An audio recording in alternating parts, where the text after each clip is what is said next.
We're entering a new era of Marlins baseball in 2025. Again.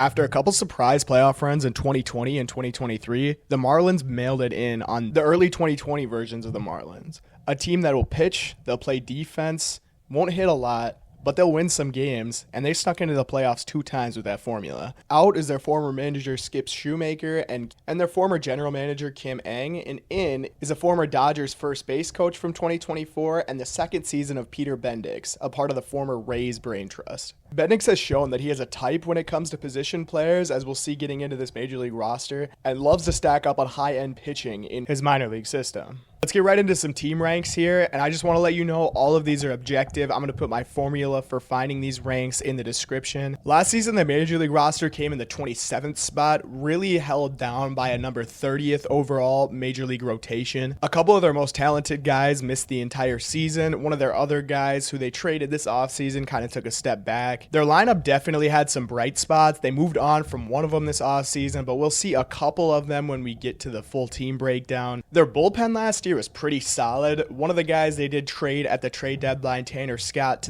but there's still a lot of talented arms left in this bullpen, and I think that could be a strength of the team in 25. Their Major League defense was not great last year, came in at 26th in the rankings, but they did get a lot more young and athletic as a roster this offseason, bringing up a lot of guys. They got a really small sample in the majors last year, so I would expect that number to go up. The biggest reason for hope here, and a really cool thing I think to have in your first season of a rebuild, is they're the number 11th ranked farm system by my rankings. They have the 11th ranked minor league hitters, a group highlighted by a lot of depth and a few guys that we'll definitely see in Miami this season. And alongside that, they're number 16 with the pitchers, but they have a couple guys with a lot of draft pedigree and some guys that I think can be really good over the long run, including the number 33 prospect in all of baseball. I'll go into the brain trust right away. Clayton McCullough is the new manager. His first season, he came in as the Dodgers first base coach from last year. Don't know a ton about him yet. He does seem to be a pretty decent guy. I've watched a bunch of his interviews, whatever you can take from that. And bringing somebody in from an organization that has had so much success, I think is definitely a step in the right direction if you want to bring in someone to head this rebuild. The president of baseball operations is Peter Bendix, and he's got Tampa Bay Rays written all over him. A very straightforward executive, a guy who seems to have a plan, and one that so far I think I do like. This roster needed to be gutted to kind of get to that next step. A roster that currently has a low payroll, but one that I would expect to get higher as we kind of move forward, and Bendix is given more leeway to make those decisions when you get closer to contention. I really like some of the trades that he's made and some of the prospects that he's brought in. And as a Marlins fan or anybody interested in the success of Marlins baseball, that's really all you can put your hope in. The Marlins were 62-100 last year, last in the NL East, 14th in the National League. They did have a payroll of $96 million last year. That put them 27th in all of baseball, and that went down by a lot this offseason. They're projected to be 63-99, finishing just around the same spot. Their payroll cut down to $57 million. That would put them at 29th in all of baseball. Their playoff odds are at 0.1%, so there is still a chance.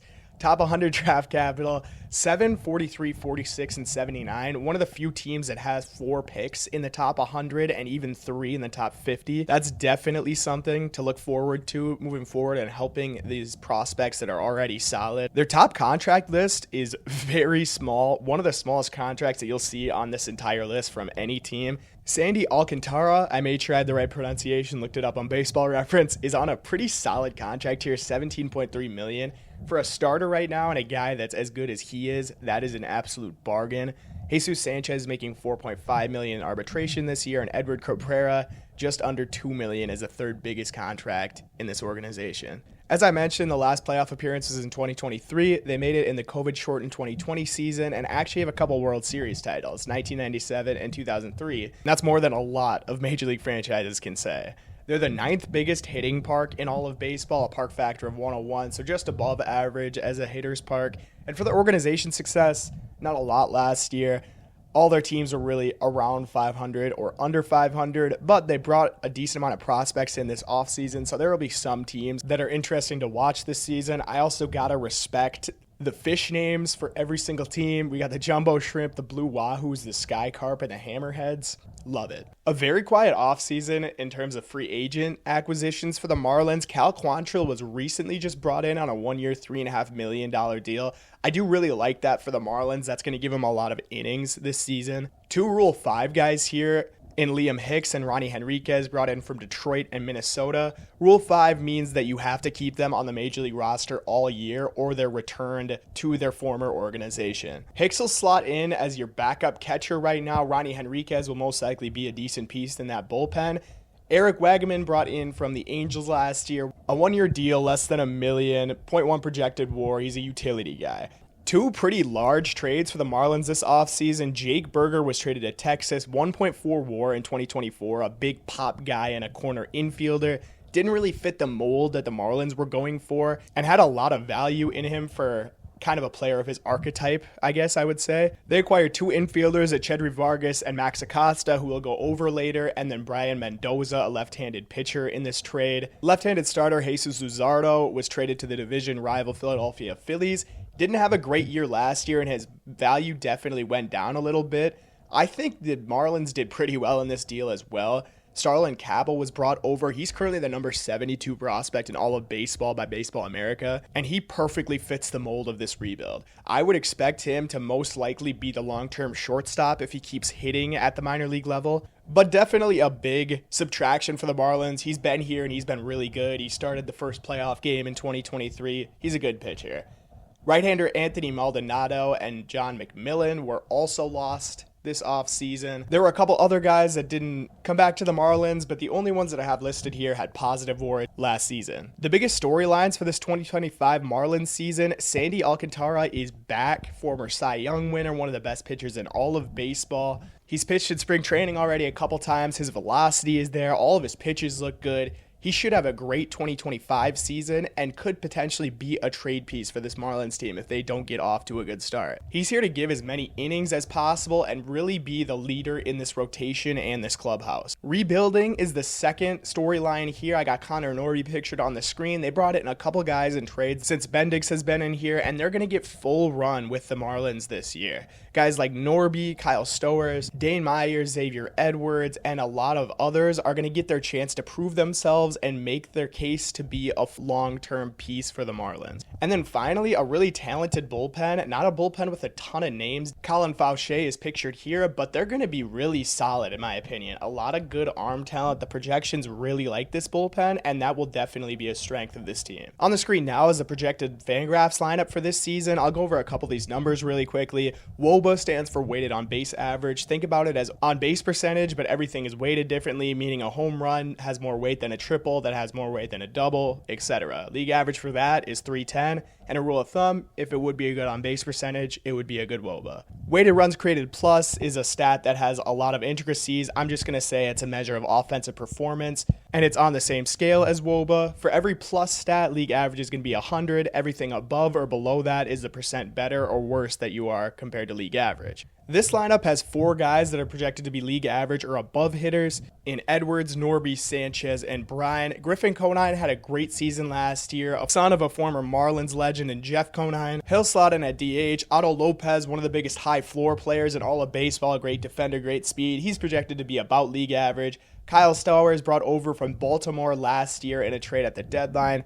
20 homers projected next season, just below league average. Dane Myers projected to take a bit of a step back from last season, a 92 weighted runs created plus, and then Nick Fortes is your catcher, good defender, not much of a hitter. On the bench, Derek Hill, Liam Hicks is a lefty and a catcher, Eric Wagman, the utility player, and Javier Sanoja, a prospect who came up, didn't have a great run in the majors, but should have some potential towards the future. One thing to note with this lineup, every single player except for Jesus Sanchez has less than 3 years of service time or is a rookie. Jesus Sanchez just barely above that as well. The Marlins model offensively in 2025 is this: give us as many young major league ready prospects as possible. Let's see which ones turn into good players. I have high hopes for a few of these guys, specifically Jesus Sanchez to have a good season. Xavier Edwards was incredible last year, one of the best shortstops in his short time up in the majors. Connor Norby and Stowers, both brought in for Baltimore, should be good players. We'll see what we get from this Marlins lineup in 2025. Getting into the rotation, Sandy Alcantara, 190 projected innings. The ERA, I think, is actually a bit higher. Personally, I think if we get 190 out of Sandy, we'll get a lower ERA than that. Projected to only walk 5.8% of batters and 21.2% K rate. 3.3 WAR. He's a top 30 player at his position. Weathers, Cabrera, and Meyer, a group of young pitchers that have been up with the Marlins in the past. Cabrera throws fast, has the demon changeup, but has never really gotten the success that he wanted in the majors. Weathers had a decent sample last season. Meyer was good immediately when he came up, but struggled down the stretch. We'll see what we get out of those three guys as young options. Hopefully a couple can take a step forward there. And then finally, Cal Quantrill is the guy that you brought in from free agency from the Rockies last year. Hopefully you can get a little bit of a negative regression from the Coors Field effect. He's projected a 4.78 ERA. Doesn't strike out a ton of guys. About half a WAR projected for him next season. Braxton Garrett, one of their better pitchers, going to be on the IL all season. He won't be coming back. But Yuri Perez, probably the brightest spot in this entire organization, 21 years old right now, had great success in the majors in 2023. He'll be coming back at some point in this season. A super prospect, a guy who fits anybody's timeline, and somebody who's already shown that he can do it in the league. I mentioned a pretty talented bullpen here. 4 guys with under a projected 4 ERA. Ronnie Henriquez just above at 4.17. Nardi, Foucher, Tinoco, and Bender are all really good pitchers. I would expect Foucher probably to be closing games at the start of the season. 2 real lefty options here in Nardi and Veneziano. Lake Bacher, shout out Wheaton North High School, shout out University of Wisconsin Whitewater, a righty journeyman that came up and pitched for the Marlins last year. Declan Cronin, I'll also mention as a solid pitcher. A bullpen that doesn't have a ton of names, but one that I would expect to be really good this season. Any of these player breakdowns, I'll give you some of the numbers really quick. The OFF, BSR, and DEF are going to be your offense, base running, and defensive run values. You'll have your splits righty-lefty. On the card, your wins above replacement per 162 since 2022. Your slash line, weighted runs created plus, WOBA, homers, stolen bases, games. Remember, the league average for those are 100 and 310. And then I'll have the baseball Savant page for guys who played last year. All of your X numbers are going to be expected. So expected WOBA, batting average, and slugging. Average exit velocity, barrel rate, hard hit rate. Launch angle sweet spot is the amount of time that you hit the ball between 8 and 24 degrees launch angle. And then you have your strikeout and walk stuff there alongside defense and running. So Nick Fortes is your starting catcher here, 28 years old. He's been decently valuable. A lot of that is derived from how good he is as a defender at the catcher position. And that's something that is definitely needed for a team. Not a free agent until 2029. He was around the 70th percentile in defense last year. Not much of a hitter, really. He did have a good second half last year, a 737 OPS compared to a 466 in the first half, so he really brought up his value in that area. He didn't qualify for any of the offense or base running numbers because he didn't have enough of a sample. One thing about him, he doesn't whiff and he doesn't strike out. He doesn't really walk a lot, though. I'll say with Nick Fortes, he's probably not your catcher of the future. You got some guys coming up that I think you like more than him, but he's a really good defender, and that can definitely be really valuable for the Marlins to have.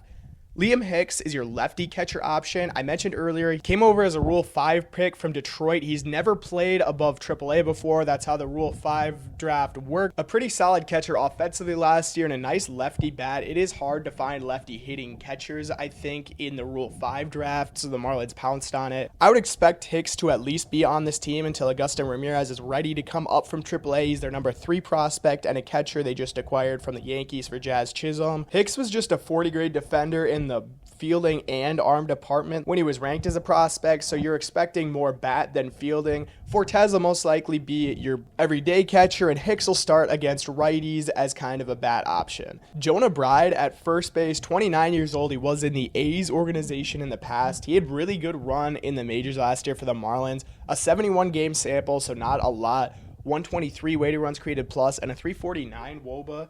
He's the first in a group of a lot of guys who didn't get a lot of plate appearances last season that we'll be seeing here. Bride is really good at not chasing, not whiffing, and walking. He doesn't hit the ball very hard, though. Kind of a similar profile to Nolan Shonowell, just a light version of that. An 854 OPS post All-Star for him, alongside a 370 on base and a 485 slugging.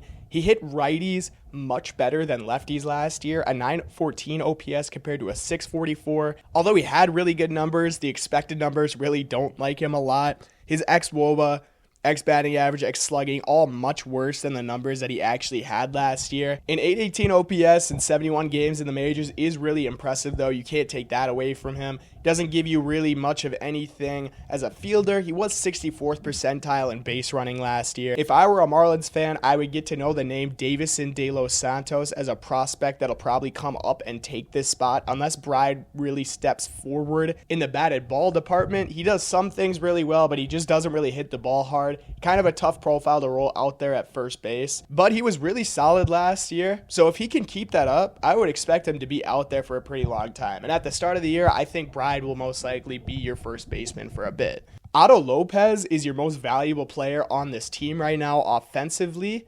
3.3 WAR per 162 in the last 3 seasons. He doesn't bring you a lot as a hitter, but man, he is good as a fielder and a base runner. 83rd percentile base running, 93rd percentile fielding. Lopez is in the top 2nd percentile of range at second base, although he doesn't have a very strong arm. At second base, that isn't really a position that's important for that. He was formerly a top prospect with the Blue Jays, went over to the Giants in a trade, and then was claimed off waivers from the Giants. He had 2.5 WAR in 117 games with the Marlins last year, so just an incredible pickup for them. Post All-Star break last season, a 732 OPS, so that's above league average, and if you can get that from Lopez over a full season, you got an incredibly valuable player here. The expected numbers are actually better than the numbers that he gave last year too offensively, so I think I would expect him to take a step forward. Still just 26 years old, 20 stolen bases last year in those 117 games. He's the first of a group of Marlins young players that really fit the Peter Bendix mold.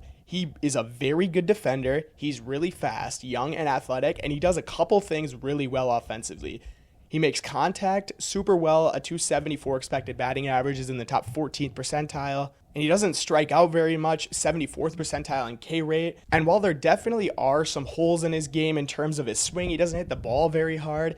This is the first of a batch of high floor players that Bendix is putting out at the major league level this year. I'm actually really excited for Otto Lopez, and I think he could be your second baseman of the future. Connor Norrie was the biggest piece coming over in the Trevor Rogers trade at the deadline last season, and he was all right, just about above league average in weighted runs created plus and WOBA, 9 homers, 3 stolen bases in 45 games. He played just about to his Savant card. The thing that makes me really excited for him is his barrel rate is so high, just under 15% on the barrel rate, and he hits the ball where it should be. He would be 100th percentile in launch angle sweet spot percentage if he played a full season. Just 45 games of major league run last year for Norby, so I will mention a couple minor league stats. 29 home runs in 2023 across 3 levels. In 2024, 17 in 94 games. An 878 OPS across those levels in 2024 and an 886 in 2023. So he's shown at the minor league level to be a real positive hitter, and he definitely fits the Bendix mold. 98th percentile sprint speed, does a couple things really well. He barrels the ball up and he hits it where it should be. Another guy with reverse splits, he hits righties a bit better than lefties and not a free agent until 2030, so he's going to be given a lot of time here. I think this is one of the bigger pieces in the rebuild for the Marlins. Another one who took a step forward post All-Star break, a 739 OPS in the second half compared to a 643. I think he's a solid player and one that I'm really excited to see get a full run with not a lot of pressure in Miami this year. Xavier Edwards at shortstop, a switch hitter, might be the biggest anomaly I've ever seen when it comes to a baseball savant page. 128 weighted runs created plus last year. He hit 328, got on base almost a 400 clip, and had a 423 slug. 3.7 WAR per 162 since he came up, and he was just up last year. A really, really solid season last year. He does a couple things really well, and he's high in sprint speed. Again, the Bendix model. Doesn't strike out a lot, doesn't chase, doesn't whiff. He actually walks a lot too, which is definitely a positive here for Edwards because of how good of a base runner he is. 31 stolen bases with the Marlins last year in just 70 games. Doesn't have a lot of pop to speak of. Average exit velocity, expected slugging, barrel hard hit numbers are very low. And the thing that I think is kind of the biggest scare with him is he's just not good at shortstop. Negative 10 outs above average last season. He was in the 5th percentile as a defender. That's definitely a negative. I would think he would be moved maybe to second or third base over the long haul, especially when Starlin Caba comes up and could maybe take this spot. You can't take away from Edwards how incredible he was last season, though. He was just a spark plug into this team. got on base at about a 40% clip. He'll be your leadoff hitter for certain next season. I'm really hoping he doesn't take a step back, even though the numbers kind of indicate that. I really like him as a player, liked him as a prospect coming up with the Rays. One of the few guys on this team that hits the opposite side better than the side that he hits. I like Xavier Edwards. I think this is really your X factor this season. If you get what you see on the left side of the screen from him, you feel very good about where you're at moving forward. If you get more of what you see on the right side with the Baseball Savant page, I don't think you're as excited. The defense just isn't as good, but he brought you so much offensively. Almost 4 WAR per 162 just last season. He's a solid player. Let's see what he does in 2025. In left field, a lefty hitter and thrower, Kyle Stowers, 27 years old, a former top prospect for Baltimore. He was also brought over in that Trevor Rogers trade. He hits the ball really hard, but he strikes out a lot. 67 weighted runs created plus last year, a 268 on base, 333 slug, only 3 homers, no steals in 69 games last year. So far in the majors, he's been well below replacement level, negative 1.2 WAR per 162. He's been up in stints since 2022. His minor league numbers, though, are just crazy. An 877 OPS last year, a 954 the year before that, a 900 the year before that. In 58 games last season in AAA, he had 18 home runs. He slugged .522. He's always had the power to be a really good hitter. He just hasn't showcased that yet in the majors.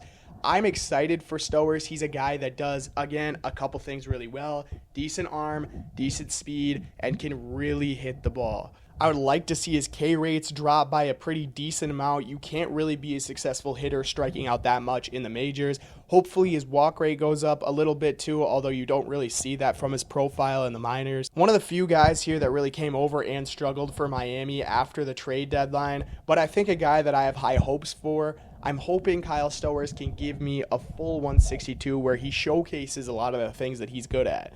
Center field is the righty Dane Myers. He's 28 years old, just got some of his first run last year, and he had a really good season. 12% better than league average as a hitter, 335 WOBA, 3 homers, 4 steals in 44 games. He's got one of the best arms in baseball, a top 3rd percentile in arm strength. The sprint speed is really high, and he's another guy that hits the ball really well. Above average in hard hit rate and barrel rate alongside that really good arm strength and sprint speed. He's about league average in range, and at center, I think that can definitely be a positive, one of the hardest positions to defend in all of baseball. 1.5 WAR per 162 since he's been up since 2023. Just 44 games last year for the Marlins, an 891 OPS in the second half, although it was just 13 plate appearances, a 759 in the first half. He got most of his run last year with Jacksonville in AAA, 94 games, just a 728 OPS in AAA, so he was actually a lot better in the majors than he was in AAA last year. He's been a guy who's hit home runs, 25 home runs just a couple seasons ago in the minors, and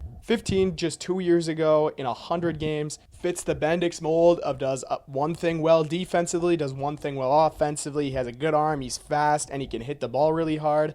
Maybe not your long-term center field option as he is 28 years old, but a decent defender, a fast guy, and a guy who could hit the ball pretty hard. Let's see what Dane Myers brings this season. At right field, we have the best hitter here, really by far, in my opinion, and Jesus Sanchez. 1.4 WAR per 162. He was only a league average hitter last year, but look at the Baseball Savant page. He underperformed all of his expected numbers by a pretty significant margin, and over 149 games, I think that's pretty crazy. I think the biggest thing with him and the next step for him as a hitter is he's got to start hitting the ball in the air a bit more. 24th percentile launch angle sweet spot percentage. If we see that number jump up next year, I could see a huge step forward as a hitter and one of the most feared hitters in all of baseball. A guy who's about league average defensively, has about league average sprint speed, and has all of these good numbers in terms of hitting the ball hard. Even the expected numbers are way better than he got. You just expect a player that had better stats than he's had the last 2 years. He does strike out a bit more than league average. He walks right around average compared to the rest of the league. I think this is a really solid player that hasn't gotten tapped into yet. He's not a free agent until after the 2027 season, but I think if he gets off to a good start, we might see him be traded. He doesn't necessarily fit the timeline for the Marlins. A player I am really excited for. I'm going to be tuning into the box scores just to catch what Jesus Sanchez is doing, and hopefully he can keep up these expected numbers and hit that ball a little more in the launch angle sweet spot. Griffin Conine at DH, 27 years old. He had a really good run in 30 games last year, 14% better than league average, 3 home runs, The expected numbers really don't like him very much, but again, fits the Bendix mold. 96th percentile arm strength. He's got one of the faster bats. He did hit the ball really hard right when he came up, although it kind of slowed down a bit last year. If he's not DHing, he's probably going to be playing a corner outfield position. Last year in the minors at AAA, 112 games, 19 home runs at 825 OPS, including a 350 on base and a 475 slug. The expected numbers really don't like him as much as his actual numbers. Again, a really small sample will contribute to that. I assume the Marlins are going to let him play the entire season in the majors this year. Hopefully you get more of what you got last year. For a lot of these guys here, pretty much every single player offensively except for Sanchez, let's see what you can get out of him. 3 righties on the bench here for the Marlins. Derek Hill, a center fielder. He's kind of fighting for that spot alongside Dane Myers. He's 29 years old. He was all right offensively last year. Brought a bit of value defensively. 7 homers and 6 steals in 53 games. Javier Sanoja, a prospect, just 22 years old. A lot of minor league time. 15 games last year, came up and he really struggled. 54% below league average. Negative 2.2 WAR. Pretty solid minor league stats, so I think you expect him kind of to understand major league pitching more and have a better sample in 25. Still, again, just 22 years old. Eric Wagaman brought over from the Angels, 27 years old. He was a bit below league average as a hitter last year, a 290 WOBA. Did hit the ball pretty hard. He's got a couple numbers that really like him on Baseball Savant. 27 years old, 3 righties here on the bench, couple guys that can play the infield. I think I'm definitely ready to get on to this pitching staff. Luckily, they do start off with maybe my favorite pitcher in the entire game, Sandy Alcantara, 29 years old.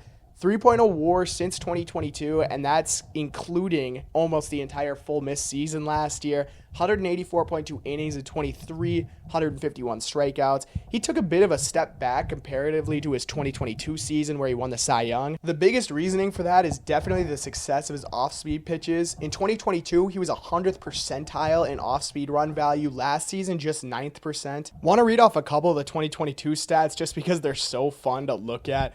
2.28 ERA and 228.2 innings in 2022. A lot of twos there, my apologies. 207 strikeouts, under a 1 whip.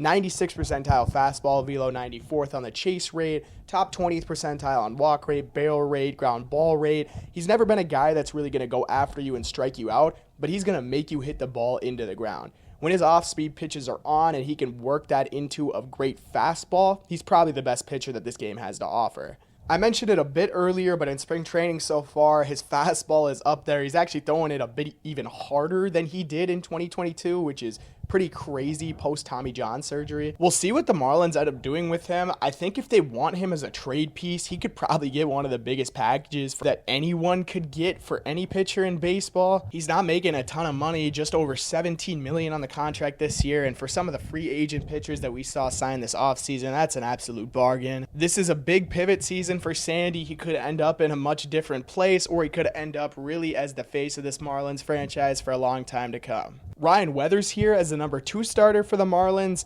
He was a highly touted prospect with the Padres, came over to the Marlins in a trade. 16 starts in 2024, 86.2 innings, 80 strikeouts, a 3.63 ERA. The FIP didn't like him as much. He really struggled in the majors the last 2 years, 9.82 ERA and a 6.55 ERA over 60 innings those 2 seasons. But he definitely took a step forward in 2024. He developed some really good off-speed pitches. He did a good job at not walking a ton of guys. Ground ball rate was pretty high. Never been much of a strikeout guy, but he can get the ball on the ground, and when those off-speed pitches are going, he can be pretty solid. He's definitely one of the best shape of my life guys in the offseason. He came in looking really good. He lost a lot of weight. Really good expected numbers on the changeup, sweeper, and slider. His fastballs definitely need some development. They get hit pretty hard. I think that's really the next step for him as a pitcher. If he can get a fastball that's successful, he can end up being very solid. Still only 25 years old, not a free agent for a while. He's a lefty in this rotation, a former highly touted prospect, and a guy that the Marlins really would enjoy to take a step forward this year. Edward Cabrera is your 3rd pitcher here, dealt with some injuries in the past, and MLB The Show demon. He throws that changeup 33% of the time, and it comes in at 93 miles an hour. 96.3 on the fastball. He does a good job at getting swings and misses, but walks a ton of guys and gives up a lot of hard contact. The changeup is a really good pitch for him, but it's one that took a pretty big step back for him last season. 97th in off-speed run value in 22, 95th in 23, and then you could see on the screen there, 23rd in 2024. The average exit velocity off that pitch went up 4 miles an hour. The expected slugging went up over 120 points. I think a lot of it had to do with the fastball not being as good in 2024 as well. A 426 expected WOBA last season compared to a 366 the year before. He didn't really have the fastball to play off of the changeup as his primary pitch. So hitters could really just sit up there and say, I'm going to sit on this changeup, even though it is a really good pitch, 93 miles an hour. If you don't have secondary pitches that can play with it, it's really tough to be successful in the majors. Last 2 seasons before this, a 4.24 ERA and a 3.01 ERA. So again, bit of a step back. He's never pitched over 100 innings in a season in his career, dealt with injury issues pretty much every year. Only 294 innings is an entire career, but 328 strikeouts. I'm hoping this is the year that Edward Cabrera can take that step forward with the fastball and not walking as many guys, although there's not a lot of signs that point to it. Because when he's going, he's got that fastball going and he's locked in. He's got the best stuff out of maybe any pitcher in this league. He's a high variance guy in 2025 and one that the Marlins really want to see succeed. So Max Myers, your 4 starter here, actually been below replacement level since he's been up to the majors. Last season, he got up in April, a 2.12 ERA in 3 starts, ended up getting sent down to the minors, and the rest of the year just was not very good. A 7.20 ERA post All-Star break, and he wasn't back up in the majors until the All-Star break either. Really interesting, he went down to AAA and had a 6.23 ERA in his first 10 starts there alongside that. I don't know if it's a confidence thing or if something else is going on, but he's a guy who was the number 3 overall pick in the draft in 2020. He's been a highly touted prospect, and he's had really good minor league numbers to go alongside that. So only 25 years old. The fastball and off speed both got hit pretty hard last year. The breaking pitches were solid, above league average in that department. The only above average stats that he has on his baseball Savant page from his 11 starts last year are the walk rate at 53% and the ground ball rate at 84%. I don't necessarily think that that's the pitcher that he is. I think Max Meyer is a guy that can get some swing and miss, and even though I think he is a ground ball first guy, and that should play better this year with a bit of the defense that we're seeing kind of improve, I like some of his pitches. I think they should generate more whiffs than they actually do. I think this could be a pretty solid year for Max Meyer, but I'm kind of holding my tongue a bit just given the major league performance that we've seen from him. Cal Quantrill is going to be your 5 starter here. He's a guy who had an incredible 2022 season, a 3.38 ERA over 32 starts, 186 innings, never really been much of a strikeout guy, took a step back in 2023 in 19 starts at 5.24, and then last year you could see the numbers on the screen. He did pitch at Coors Field, though, which definitely played a lot into it. 29 starts last year, a 4.98 ERA. When Quantrill is good, he's using his off-speed pitches really well. He's not walking a ton of guys. I mentioned he's not much of a strikeout guy at all. He never really has been. His off-speed pitches last year were in the 75th percentile. In 2022, 81st percentile. I think the biggest thing with him, his average exit velocity numbers were way higher in 2024, and his walk rate really went up in 2024 alongside that. I don't know if that's kind of getting used to pitching in Coors Field or if it has something else to do with it, but the walk rate numbers were also pretty bad in 2023 to go alongside that. If nothing, he's a guy that can come in and give you a lot of innings while you wait on guys like Yuri Perez to come back. He'll be a free agent after this year. I would almost expect the Marlins to trade him at the deadline to a pitching needy team. I think a solid starting pitcher depth addition that could help take some tax off of these young arms. I'm going to put a slide up for Yuri Perez really quick. I don't know when he's going to be back next year. He's projected 73 innings by Fangraphs. He came up in 2023, 19 years old, 91.1 innings, 108 strikeouts, a 3.15 ERA, 4.11 FIP. I mean, just look at the baseball Savant numbers there. He's not a guy that gets a ton of balls on the ground, but he will strike you out. Throws harder than most pitchers in baseball. In just 91.1 innings, he had the 91st percentile of pitching run value, 95th percentile with his breaking pitches. The fastball and changeup are both incredible pitches. The slider and curve really play off of them as well. He's probably the brightest spot for this Miami Marlins organization going forward. Again, just 21 years old, 1.5 WAR per season since 22. That's just the one season, the 91.1 innings that he pitched that year. So I don't know what we're going to get out of Yuri this year, but just a guy to know moving forward. He's going to be incredible in the majors. So let's go into a really solid group of relievers here. I want to mention with all of these guys, almost every single one of them, the FIP is lower than the ERA. A lot of that has to do with the defense. FIP is really laid in things that the pitchers do, weighted heavily in strikeout rate, walk rate, and other things that only rely on the pitchers. If you get a better defense behind this bullpen, expect one of the better ones in all of baseball. We'll start with Calvin Fauché here. 53.2 innings, didn't give up a single home run all season. Struck out almost 27% of the batters he faced, a 250 FIP. A guy who kind of came out of nowhere last year, the 3.19 ERA I mentioned. The last 2 years, a 7.01 ERA and a 5.48 ERA in 47 innings over those 2 years. The fastball velo is 80th percentile. He strikes out guys in the 77th percentile. Does a good job of keeping the ball on the ground. He will give up some hard contact and he will walk a couple of guys. Doesn't generate many chases, but a good fastball, a really solid pitcher here as your closer. Jesus Tinoco here is your second guy. All of the Baseball Savant numbers love him. He's in the top 20th percentile in expected ERA and batting average, average exit velocity, and hard hit rate. The breaking run value generated 7 runs, 10 overall runs as a pitcher last year. He strikes out some guys, doesn't walk a ton of guys, doesn't give up hard contact. He's a really solid pitcher. In 23, a 2.18 ERA in 20.2 innings. Lets up less than one guy on base per inning, the whip of .96. The FIP, again, lower than the ERA. And then Anthony Bender here, one of the holdovers from the past couple of years. A really solid 2 seasons before last year in terms of actual numbers. A 2.79 ERA in 61 innings in 22, a 3.26 in 23 and 19 innings.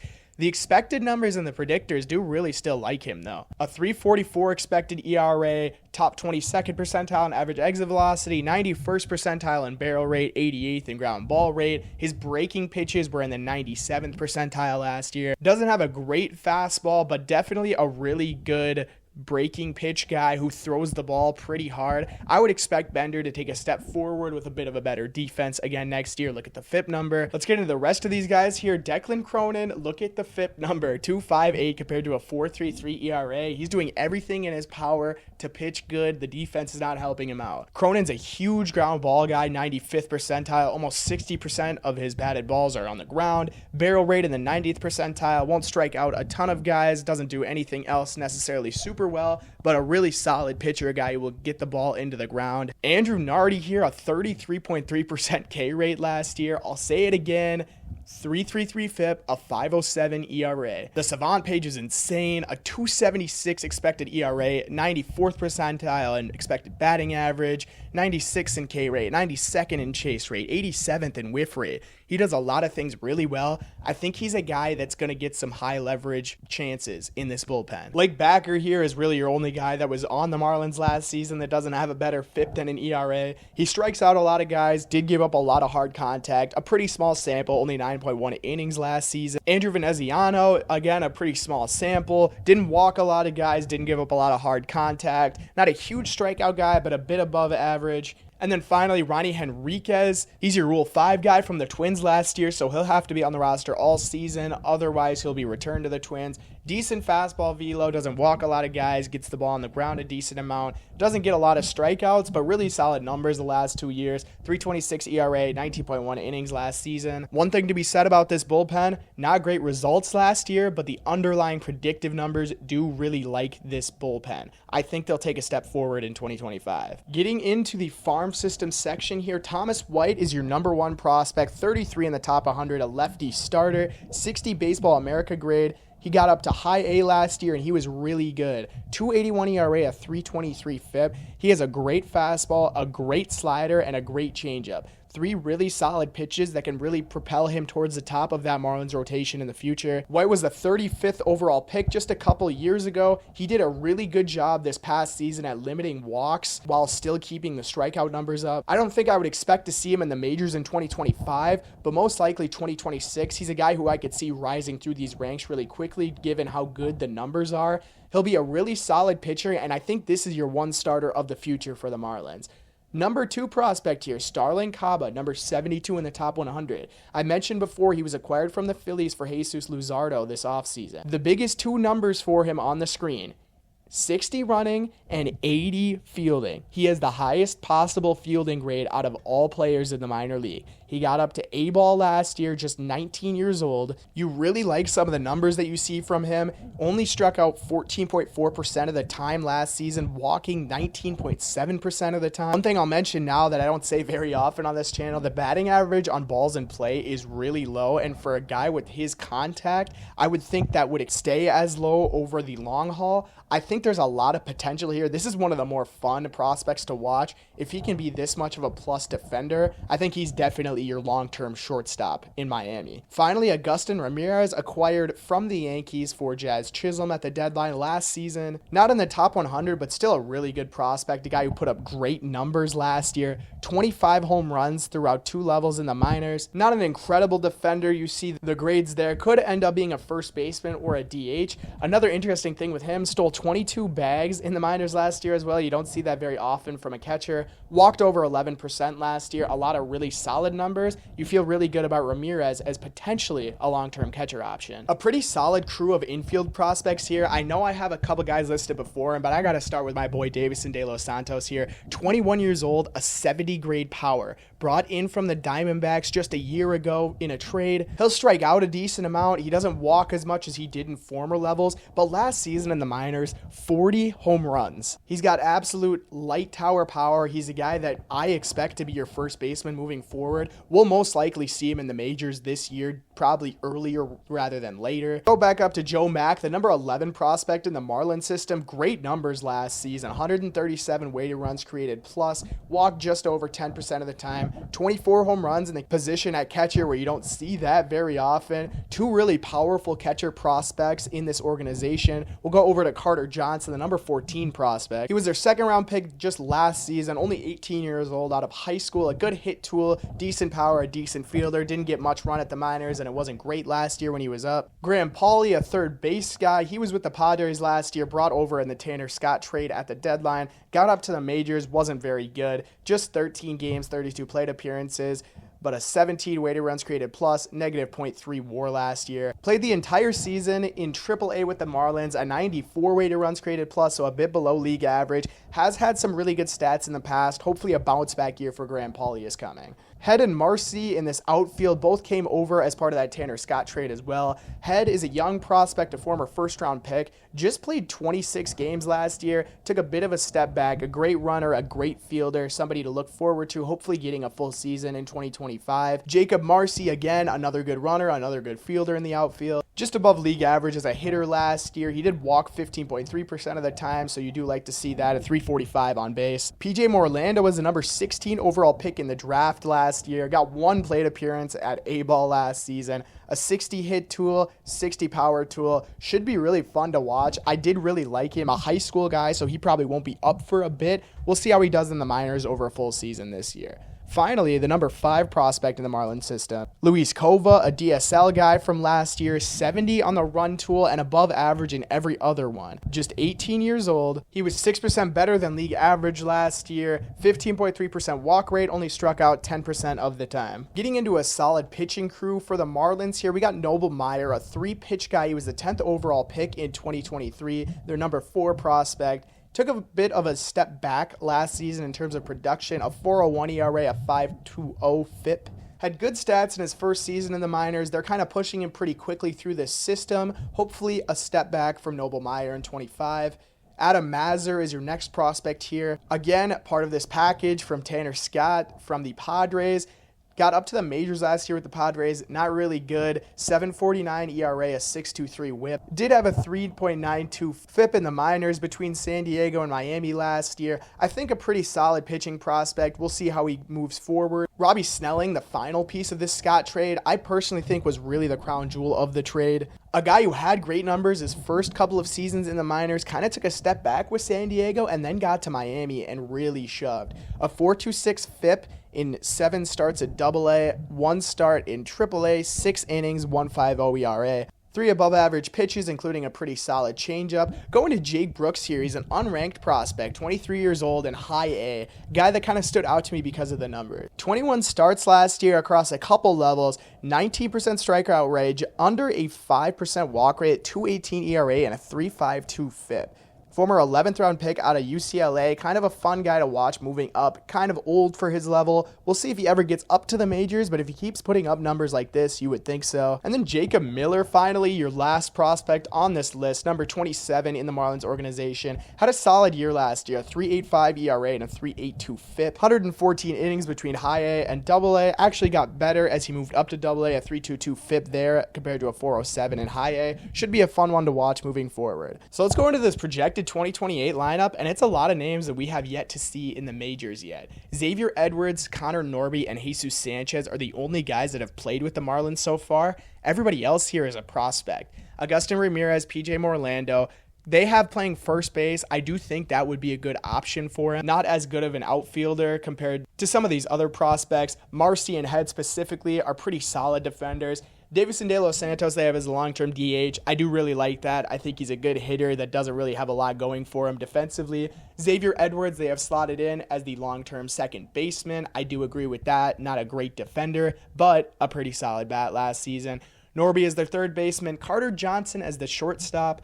Haven't really seen anything from him in the minors yet. We'll see if he ends up being that long-term option. I think the Marlins could go a different direction there with Starlin Caba. I also believe this was made before the trade, so I would expect Starlin Caba to be that shortstop long-term, still only 19. I believe he would be 22 in 2028 as well. You know, a really interesting lineup here, a lot of prospects. I would expect it to look different, I think, in my opinion. A couple guys will be added, whether it's through the draft or through some trades. If they move a guy like Sandy Alcantara, that could bring them a pretty solid hitting prospect in return, and I think that's where they could really use it. Lineup doesn't have a ton of thump.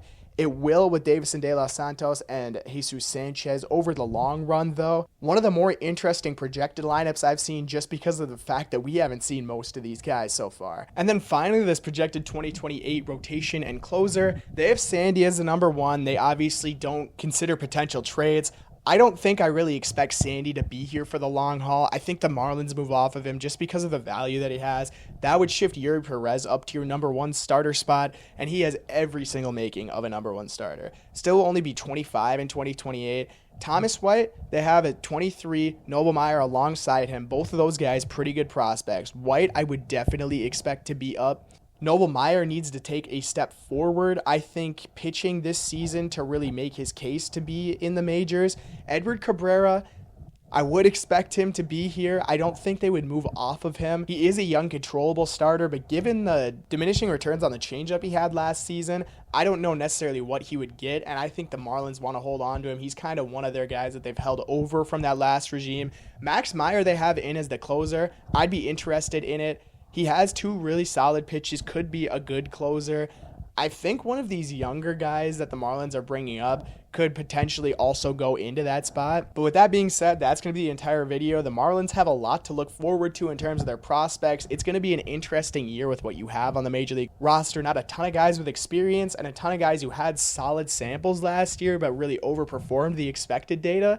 We'll see what we get out of this team. It should be a fun season regardless. I don't expect them to win a ton of games, really be in contention for anything. I would be really excited for the draft this year if I were the Marlins. 4 top 100 picks, 3 in the top 50. And looking at these prospects that are coming up through the system. If you're still listening to the end of this video, please like, subscribe. It takes a lot of time to make these videos. I have so much fun doing it though. The fun introduction to the season for 2025. And let's see what the Miami Marlins can make out of this really young group of players.